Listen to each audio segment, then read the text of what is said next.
Hi guys, welcome back to Dinner Guide. I'm your host and chef, Sheena Amario. Today we're going to be making some peanut butter lentils with some roti bread. I'm so glad you guys tuned in, so thank you so much for tuning in. So to get right started, I'll walk you guys through the ingredients. So to start off with the peanut butter lentils, we're going to be using some sugar, some cumin powder, some black pepper, some salt, some coconut oil. I'm choosing coconut oil. You can use regular oil, but we're just going to go with coconut oil to give it a better flavor. Then, of course, the star of the dish, peanut butter, some tomato paste, some tomatoes. I'm using canned tomatoes, but you can use fresh tomatoes as well. Some garlic and some onions, some fresh herbs. The herbs I'm using today is actually dhania. And of course, the lentils. The lentils we're using today, in Kenyan term, we call them dengu. That's the Kiswahili term. At least I think it's Kiswahili and not my mother tongue, which is Kikuyu.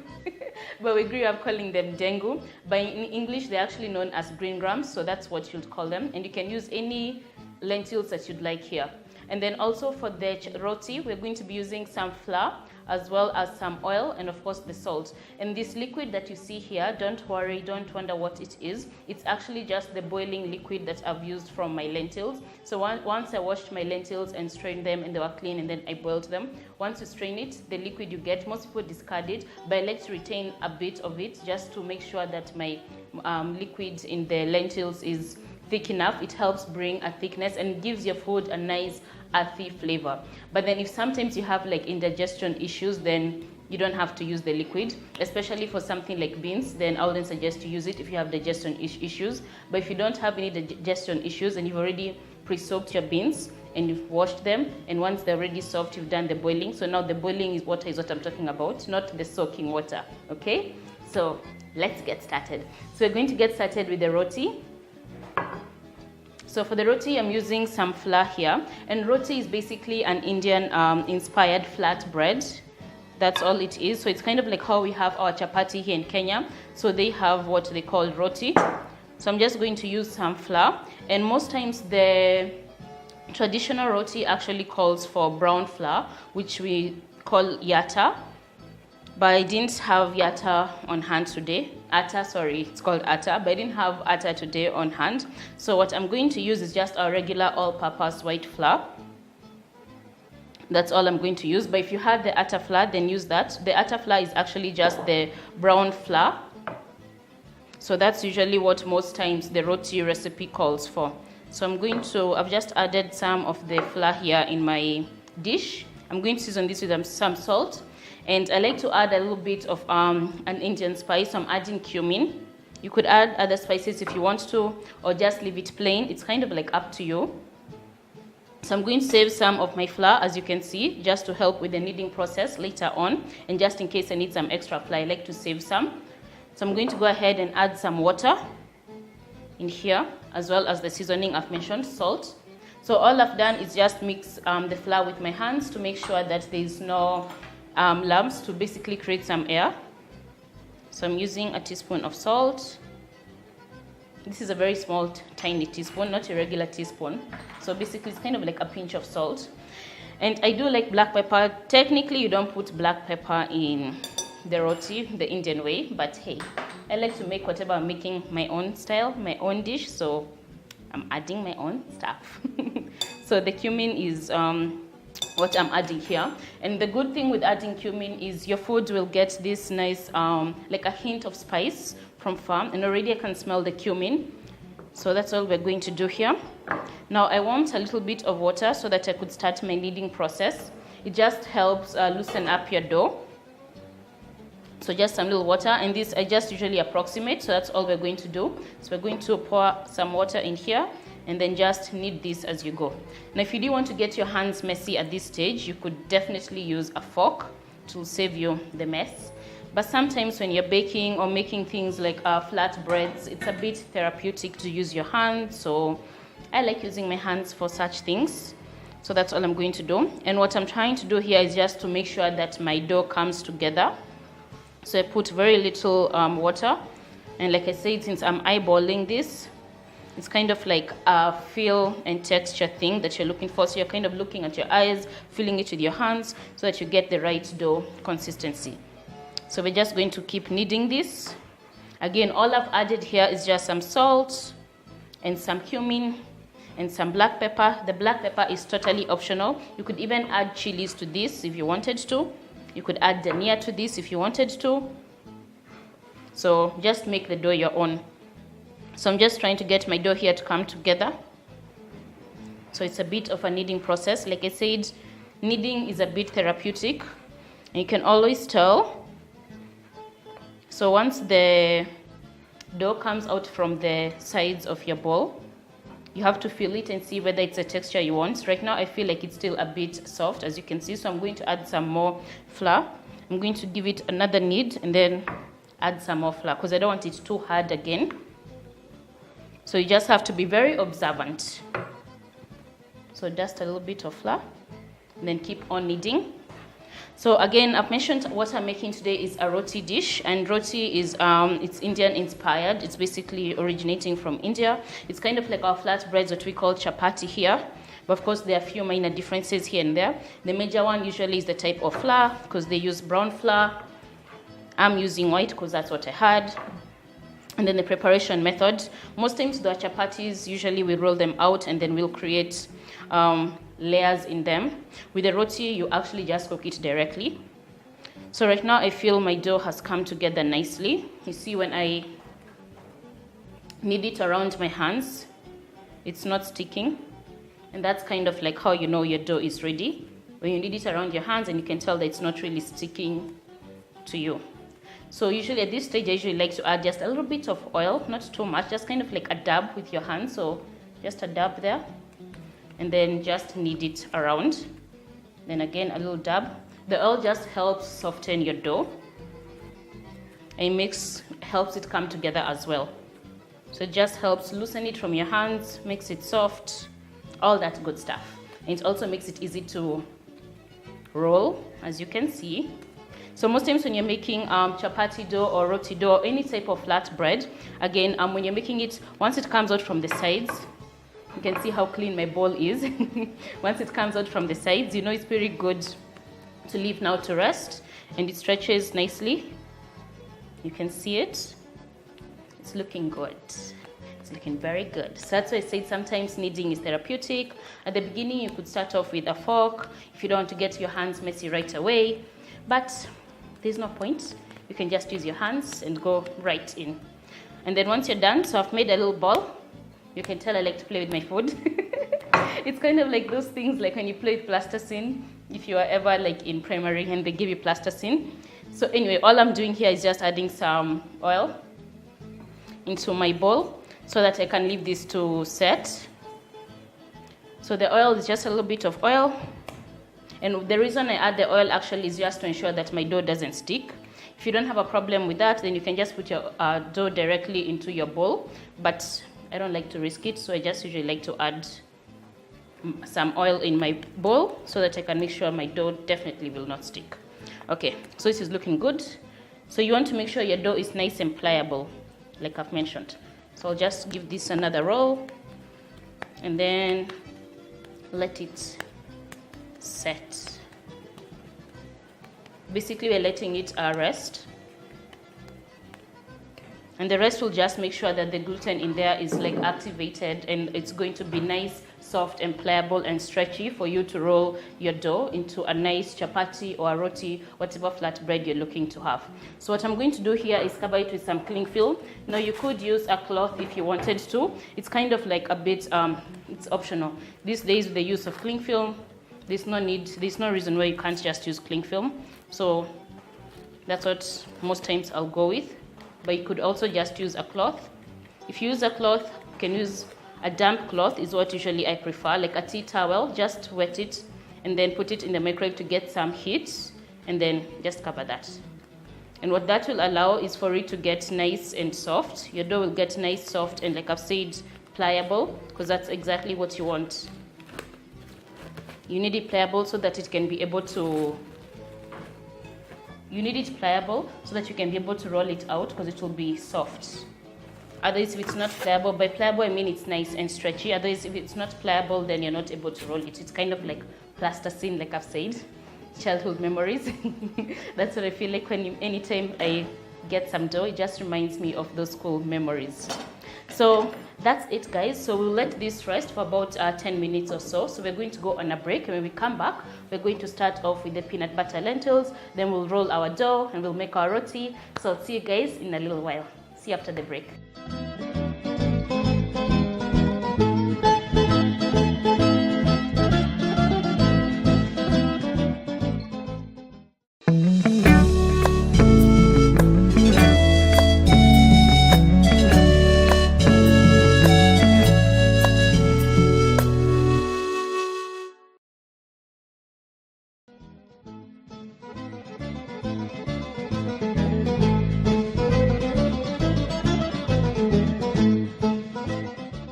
Hi guys, welcome back to Dinner Guide. I'm your host and chef, Shina Amariam. Now if you just tuned in, today we're actually making peanut butter lentils with roti. Now the dish is inspired, roti is inspired from India, and the peanut butter lentils is a bit mixed from West Africa, as well as Kenya, Uganda, so it's all flavors mixed together.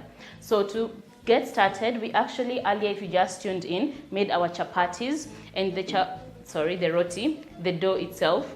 And I mentioned the dough, you could use it actually for chapati, which is what we call our Kenyan flat bread, or you could make a roti, which is what I'm making. Now, in technical, traditional roti terms, usually they use brown flour, which is the atta flour, but I'm using white flour because that's what I had on hand. So I went ahead and rolled it into a nice ball, and I'm just leaving it to rest. I mentioned you could leave it to rest for about 10-15 minutes, whatever you have on hand, let it work for you. And the reason to let the dough rest is just to make sure that the dough gets nice and soft and moist and pliable so that it's easy to roll out, it won't be hard. And the dough just only has some salt, some black pepper, some water. I added black pepper because I like black pepper, and I added some cumin again to just give it character. So to get started, we're going to go ahead and start making our lentils.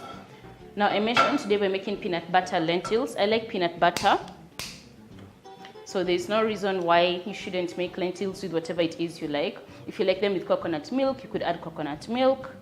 If you don't like any of the above, then use none of the above. Just use tomatoes, onions, and you don't have to add anything else. Okay, so my pan is hot enough. I'm just going to put that there. Get my onions. So I just chopped some onions, which I'm just going to add. And then to that, I'm going to add coconut oil. Now I have coconut oil, so this is going to give my lentils a nice nutty flavor. So that combined with the peanut butter, it's just going to be amazing. Amazing, I tell you, amazing.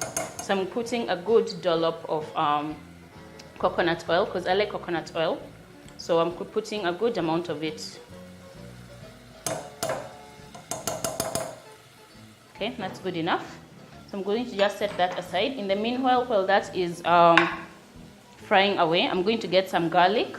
And then I'm just going to fry my garlic. So I'm going to go ahead and just fry some garlic. And I'm just bashing this because it always makes it easy for the skin to come right off. You don't have to struggle with it. Because who wants to be in the kitchen struggling to peel some garlic, right? I don't think anyone does. So just throw away the skin. And like you see, it's very easy for that to come off.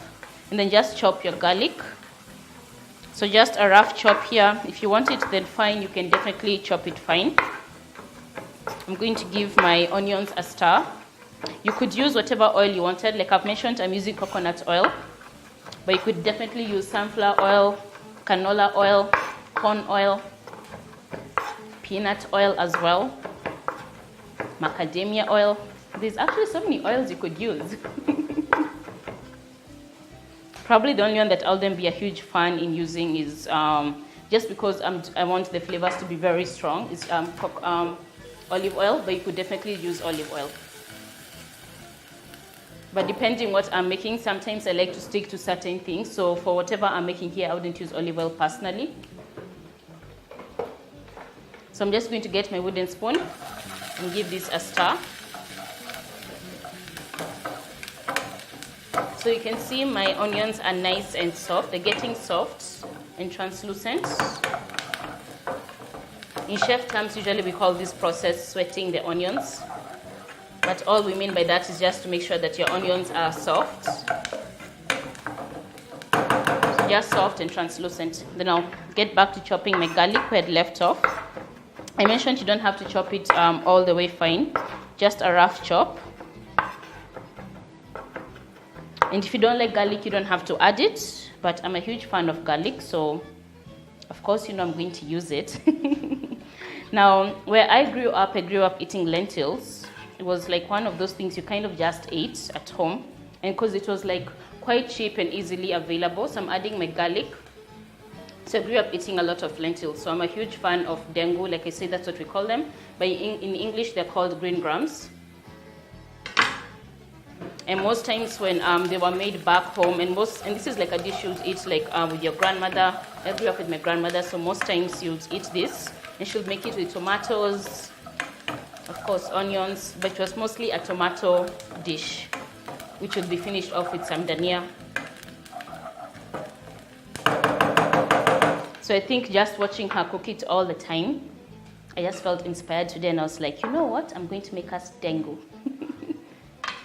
And also because I feel like right now dengu in Kenya, sometimes it gets like a bad name because it's quite cheap. People tend to just make it and they don't give it enough seasoning or flavor, so sometimes it tends to be a bit bland. But if you take care of your food, like I mentioned, it will take care of you as well. So just handle it with care and you'll be good. So all I did here is just boil my dengu, as you can see. Now usually I like my dengu to such a texture, so it's not all the way mashed, but it's not all the way firm either. You can see some of the dengus are actually kind of like mushy, though not all of them. Some are still whole. So that's how I like my dengu. I like it mixed. If you're a person who doesn't like their dengu mashed, then you want to definitely undercook it. But I like it to have like both textures. So not too mushy and not too firm. So just right in between. Once you see the grains have started splitting, then that's all you want to do.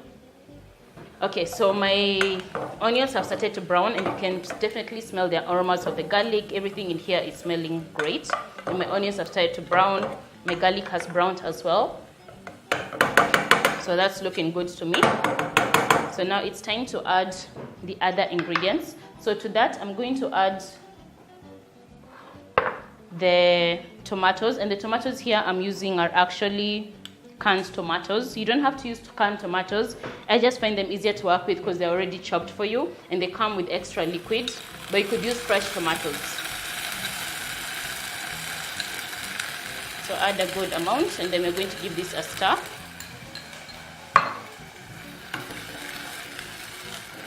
So give this a generous stir.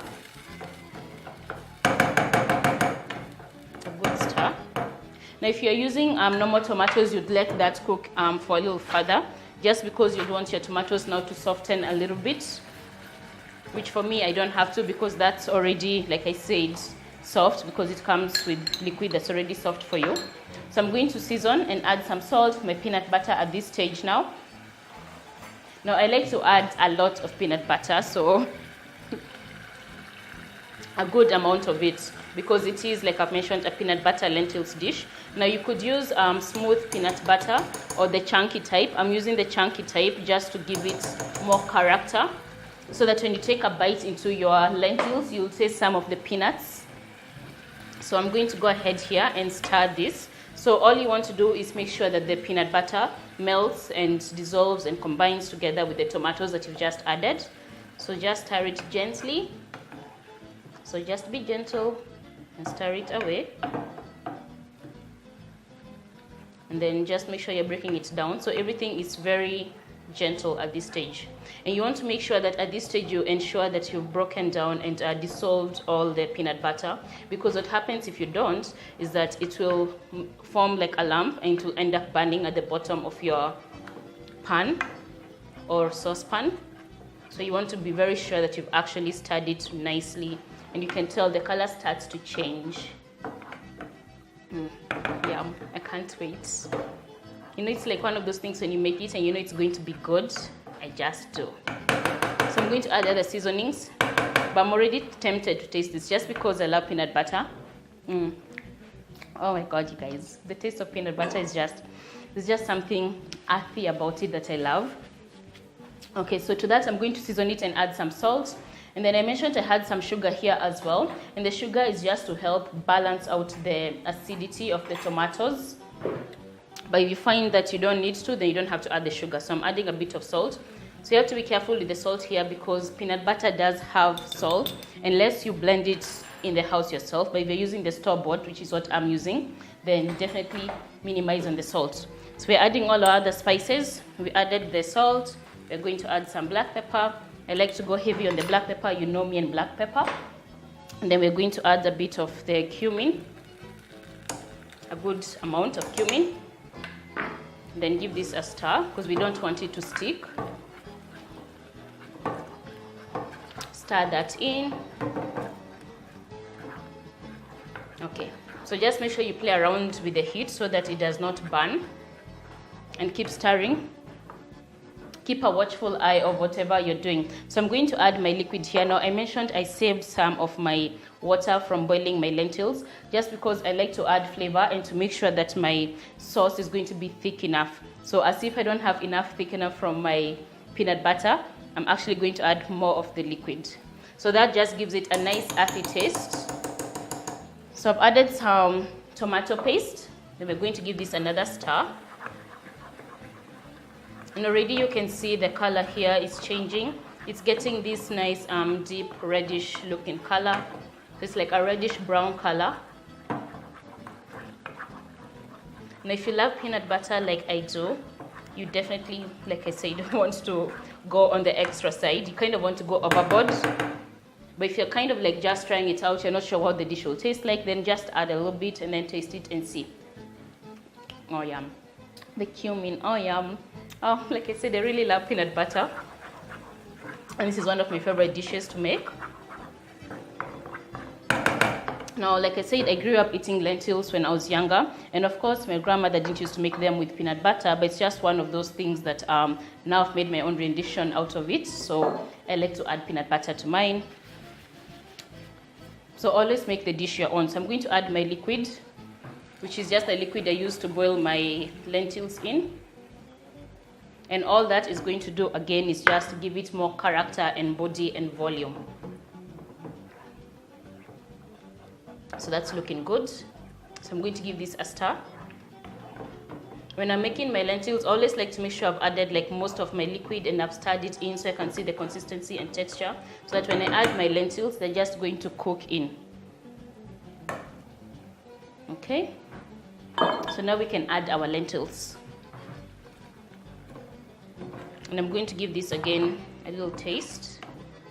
But so far I know it's good because I could taste the cumin earlier. Yeah, definitely. Oh, yum. So the peanut butter and cumin, I feel like it's a match made in heaven that people actually don't know about. It's really good. So now add your lentils. So just throw them in there and then give that a stir. So you want to be gentle at this stage. And then we're just going to let this now cook gently on the heat so that everything can combine well. This is a heavy dish. You could definitely eat this by itself if you wanted to. You could have it with rice if you wanted to. You could have it with bread if you wanted to. Okay, so that's looking good. So I'm just going to cover that and reduce the heat further. So I just want to reduce it even further from where it is, because I want it to cook on the lowest possible heat.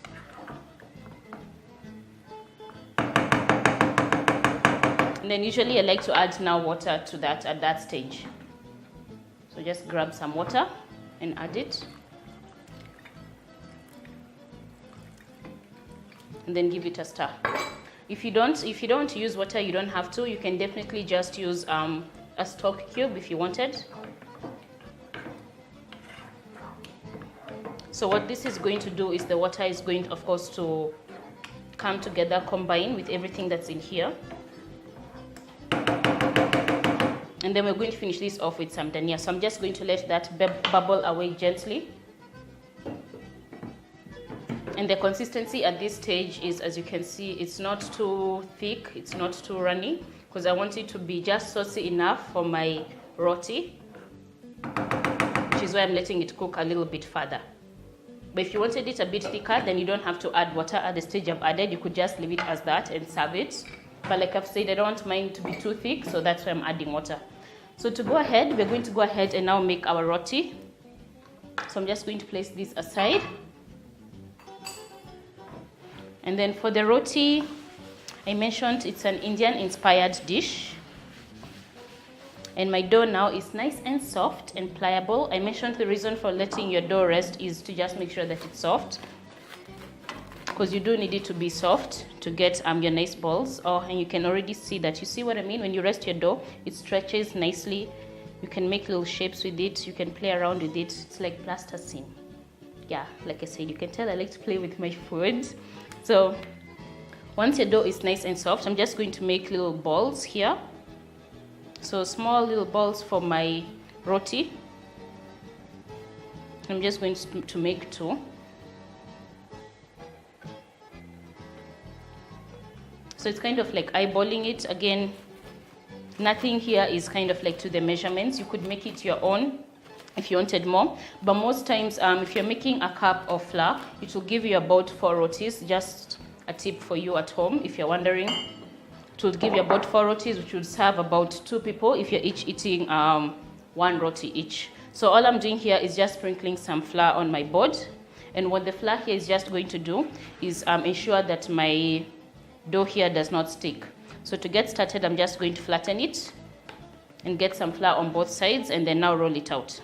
And then in the meantime, while I'm rolling this out, I like to actually heat my pan. So it's kind of like you're killing 2 birds with 1 stone. So go ahead and heat your pan.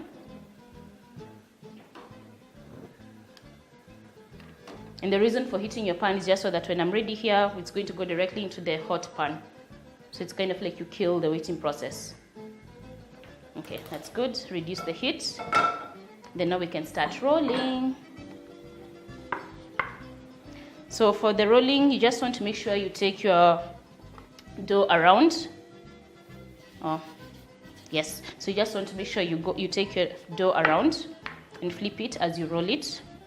So don't worry too much about making a perfect circle.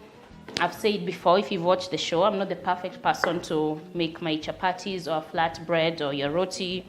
I don't always make the perfect circles, but I get the job done. So I really admire those people who've had like serious training when it comes to roti. They've been making roti for ages and ages and ages, because then they just make the dough and it's so nice and round and perfect. And you're just like in love with the process. So like I mentioned, most times when you're dealing with flour and baking goods, it's kind of like a therapeutic session. You're working your muscles as well. Okay, so my dough is looking good to me. So the spots, if you're just tuning in, that you can see in my dough are actually from cumin. I mentioned I added some cumin and some black pepper, which you can actually see clearly at this stage. So that's what that is. Salt, black pepper, and of course the cumin.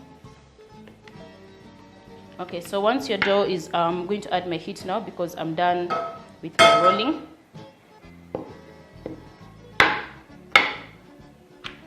Okay, so that's looking good to me. Like I mentioned, you don't have to roll it all round and perfect, but if you really wanted to make a good circle, or you're really insistent on making a good circle, then a tip for you, you could just use a shortcut. Get a round plate, place it here, cut around, and you have a perfect circle. And no one will know you did that. They'll just think, oh my God, your chapati making skills are on point. Okay, so that's looking good. My pan is hot. If you're a beginner, don't do this at home. Kind of just test it with some hot water, and then you'll see the evaporation. That's how most times you tell if the water is hot in a pan. So there's an example. See, the water evaporates. Okay, so my pan is hot. I'm just going to wipe off any residue because I want it completely dry. Okay. Then we're going to go ahead and start off with my roti. So I'm just going to place it here. And then I'm going to flip it once it's ready. So I've added my heat. So I want it to cook on the highest heat. And then in the meantime, I'm going to go ahead and start rolling this other one. Now I've mentioned the 1 cup, if you're trying to approximate, will give you about 4 portions, basically 4 rolls of the dough, which would be enough for about 2 people, just in case you're trying to approximate. So while that is going on, I'm busy trying to roll my other one. And the flour just helps to make sure that your dough does not stick. So keep an eye on whatever is happening here. Always try to be observant with everything you're cooking in the kitchen. So it's kind of like you're multitasking. So already I can smell the cumin in here. And that's the beauty of adding spices in whatever it is you're making. They start to toss off and to burn off, and you start to smell them. So this is looking good. So I'm going to add my other one. And then at that stage, usually I like to put it directly to the heat once it cooks on one side. And what that will do is just give it a nice char. So my dough here is ready. Okay. So you kind of have to be a little bit fast. Have a look. Yeah, that's looking good. So usually I don't add any oil here. Remember, I added very little oil. Then I like to add it directly into the heat. And that's what happens. It starts to puff up. That's how you make your roti. And then get your tongs and then just flip them. Yeah. Oh, I get so proud when I make my food and it turns out like you want it to turn out. So these black dots is actually what you're looking for. And that will just give your roti here more character, more flavor, more depth, all that good stuff. So I'm creating some space here for where I'm going to place it. So this is exactly what you're looking for in the roti, and that's why I said it's a little different from our Kenyan chapati. So that's done. Then I go ahead with my other one. That's why it's a little different to the Kenyan chapati, because with the Kenyan chapati usually we make layers in it, and for the roti there's no layers, it's just direct cooking. And you cook it directly in the heat. Now for this, most times in the Indian households, they'll add like ghee, or they'll add butter, or butter or ghee. But for me, I don't see the reason for that when I have coconut oil. So that's what I'm going to add. So you know it's going to be nice and coconutty because that already has some coconut oil. And I'm going to add some coconut oil here. You know it's going to taste really good. I can almost guarantee you. So this is like one of those moments I wish you guys could taste this from the screen. Okay, so enough talking. Let me turn this. Okay, and look how pretty my bread looks. Nice and shiny and glossy. Oh, I kind of want to just eat it right off right now. I think I should. So I'm going to give this one a turn. And then again, the same process. So whatever you saw me do earlier is what I'm going to do here. So you want to make sure that it's browned on both sides, and then now you flip it. So get it out. And again, if your hands are not used to it, then use the tongs to flip it out and put it directly into the flame. But if your hands are used to it, then you can do as I've done. Then turn it. Oh, the colors. So kind of just turning it around to just make sure the black spots kind of like all round. You can't always get it perfect because the heat doesn't always go where you want it to go. So that's good. Yep. Yes, it is. So I'm going to do the same thing here and just and just put some coconut oil. You can tell I'm getting excited with all the brown color of my food. So this is a really good dish, the peanut butter lentils. It's a good dish to have with your lentils or with your chapati or with some bread like I mentioned. And the crispiness of that, oh, it's just lovely. So that's why I said toasting it directly into the flame just adds more character in your roti. Now if you do want to use coconut oil, which is what I'm using, you could definitely just use clarified butter, which is ghee, or use butter. We could also use margarine as well. So that's it. So our food here is actually done. We're going to go on a short break because all we're going to do here is just cut my roti. And the way I'm going to cut this is just cut it into quarters. So I'm just going to go ahead and cut this into quarters. There you go.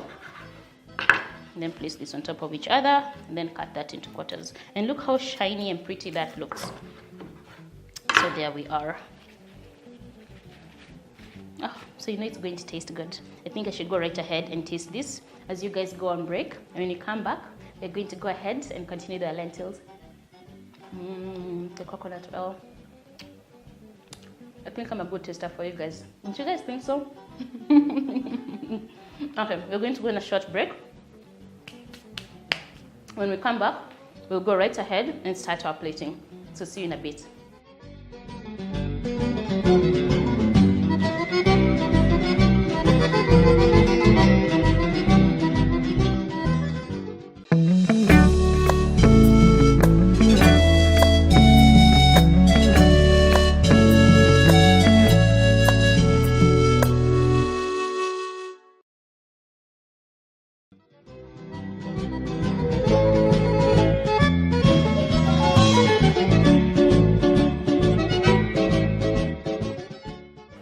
Welcome back to Dinner Guide. I'm your host and chef, Sheena Mario. Now if you just tuned in, today we're making peanut butter lentils with roti. Now if you just tuned in, what we did earlier was finish off with the rotis.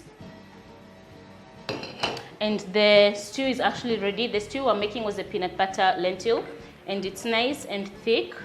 Remember I left it now to continue stewing for another 10 or so minutes. So it's nice and thick and I checked the seasoning as well. It's how I want it to be.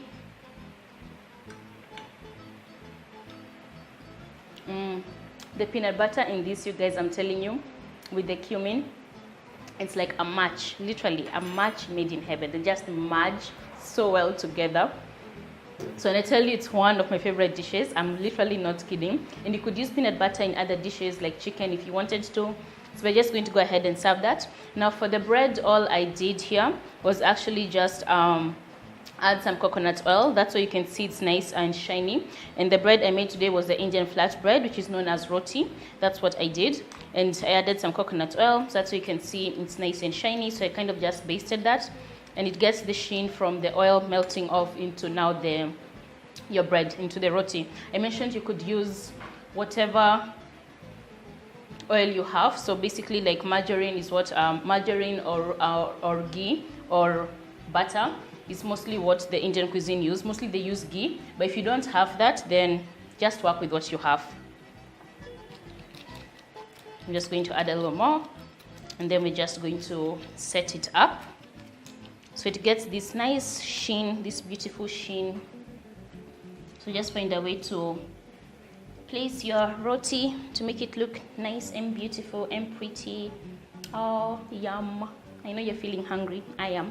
This was my little taster one that I was tasting earlier to make you guys feel hungry and feel enticed, kind of drawing you in. So I'm going to go ahead and now serve this. And actually before I do that, I just realized it needs a little bit of a pop, some color. Remember I mentioned I had some dhania, so I'm just going to grab some and then just chop them and add them in. You could use the stems, but for this, because I just want to finish it off. Actually, why not? Since I don't want to waste it, I'll just chop them really, really fine. And then just add them in. And then I'll just get some more to finish it completely off. There we go. And then just give this a stir.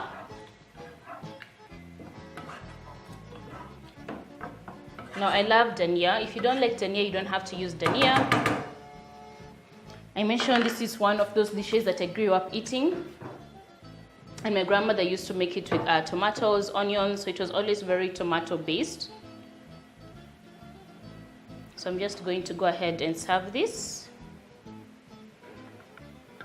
But I took my own twist from that, from the way I grew up eating it, and so I added peanut butter to mine, just to give it a little bit more character, some more oomph, just some more life and body into it. Because we're already used to eating our food, of course, with tomatoes, so I'm just making it a little bit different. And that's why I used peanut butter, as well as used coconut oil, which I mentioned you could use whichever oil you wanted to. So now go ahead and place it there. And you can already see how colorful it looks. Basically how bright and rich it's looking. It's looking very nice, bright and rich. I'm just going to get a little stem and place it in the center, just because I feel like sauce. And there you have it. So that's our dish for today, guys. That was my peanut butter. That was my peanut butter lentils. Now I tasted it earlier for you. I mentioned this is one of those dishes that I grew up eating, so I love it like a lot. So I'll just get another helping. It's like one of those dishes I'm not even shy to eat it in front of you guys. No, because it just tastes so good. Right off the pan. Yum. So okay guys, I hope you enjoyed today's dish. It was peanut butter lentils with roti. It's a very simple dish to make. The lentils are very cheap for you to get in the supermarket. You could use this concept with anything else you wanted, whatever lentils you'd like. You could even use it with beans, the split lentils. Just make it work for you. And you could also use it with chicken as well, any meat dishes, beef as well. So again, just make it work with whatever you have in the house so that you feel excited to try it out. The key here was just the peanut butter. That's the main star of the dish here. And of course, we made the roti and the lentils all together. So I hope you enjoyed this episode of Dinner Guide. I am your host and chef, Sheena Amario. Be sure to tune in again next time and to follow us on social media, Brand Plus TV, where I'll see you there and communicate some more. Until then, bye!